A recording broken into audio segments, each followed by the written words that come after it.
Yeah, like innately we can feel our own pain in our own body. And a lot of times it's not in the belly of the muscle, it's in the joint. It's right connected, right in close to the bone. It's right in between the spinous process. Near something hard, isn't it? Yeah. It's never just in the muscle. You have to kind of weasel your way through, sink your way into the debris and get to a bone, and then you feel the bone and you're thinking, that's my pain.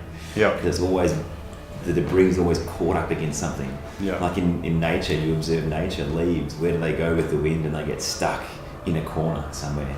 Yeah. Same as the body, where calcification, ossification, debris, old blood gets stuck in joints. So the back is one, you know, your back pain is always stuck in near the pelvis or the spine. So Yeah. that's why our deep, slow treatment is so necessary, because sometimes when you're working into those nooks, it's such a, I guess, treacherous area that if you're not going with slow pace and depth, it can be probably detrimental. And that's why I guess other practitioners might not go to those areas, because it's seen as, I guess, taboo or I guess contraindicated because it's so close to bone. But that's where the pain is. So going with that slow pace and that depth and holding that sustained pressure on these little nooks and crannies is another reason why we're so successful, I think, for sure.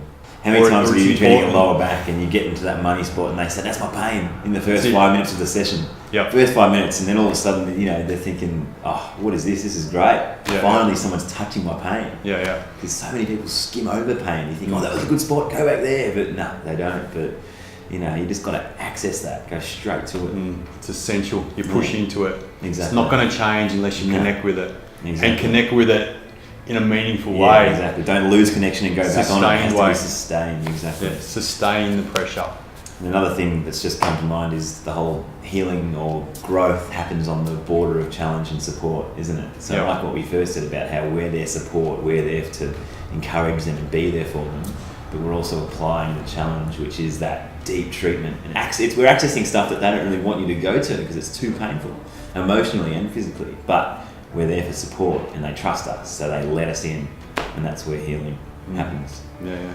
And it's so worth it once they get through that, and then it settles. Yeah, and then they're free of that burden that they've had. Yeah. It's so normally as soon as you sink out of it, isn't it? They feel that flowing effect. Yeah. The blood's flowing again. The leg feels better. You know, whatever the trail limb is, it feels better. Yeah, yeah. Because you've got rid of that circuit breaker. You know, now the line's working cleanly again. So, yeah, we're plumbers, we're chippies, we're electricians. Yeah, that's all we are. Yeah. Glorified tradies. Yeah. Ruffin said that we're just plumbers. Yeah, that's it. Humble ourselves to the magnificence of the human body. That's it. Its ability to heal itself.